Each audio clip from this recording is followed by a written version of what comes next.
안녕하세요. 꼬꼬미 파파 강목사입니다. 오늘은 7월 23일 맥체인 성경 읽기 해설을 하겠습니다.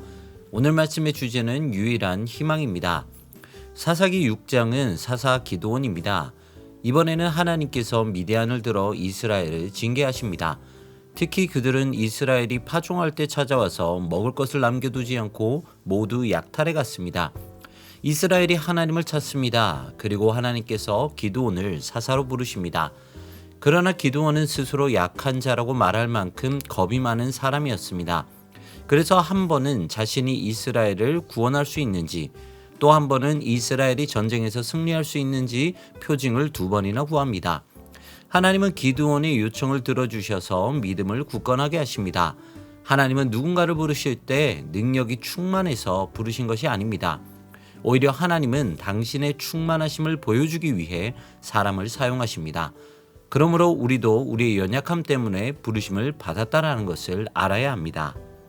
예레미야 19장은 깨진 옹기 비유입니다. 하나님은 예레미야에게 토기장의 집에서 옹기를 사서 흰놈의 아들의 골짜기로 가라고 말씀하십니다. 그곳에서 하나님께서 예루살렘에 재앙을 내리실 것을 예언하라고 말씀하십니다. 하나님이 흰놈의 아들의 골짜기를 말씀하신 것은 유다 왕과 예루살렘 주민이 흰놈의 아들의 골짜기에서 다른 신들을 섬겼기 때문입니다.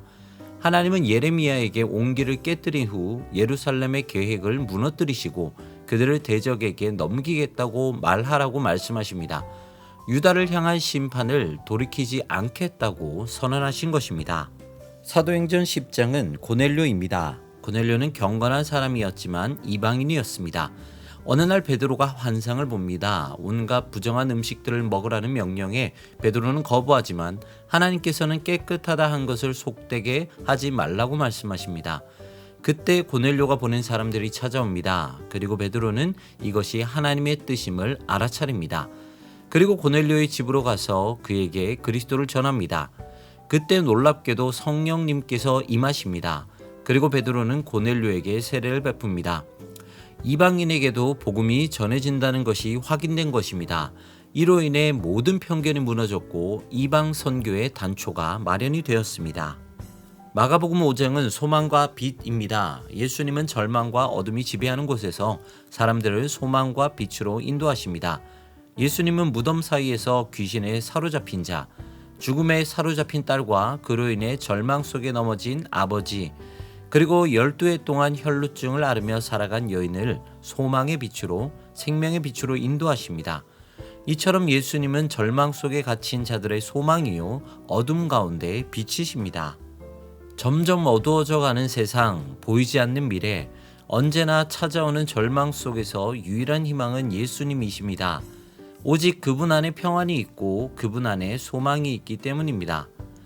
복음은 모든 것을 변화시킬 수 있습니다. 그리고 복음은 우리를 예수님께로 인도하는 인도자입니다. 오늘은 복음의 기쁨을 누리며 세상 가운데 소망을 발견하고 그 소망을 다른 이들에게 전하는 여러분 되시기를 소망합니다. 지금까지 꼬꼬미 파파 강목사였습니다. 내일 다시 만나요.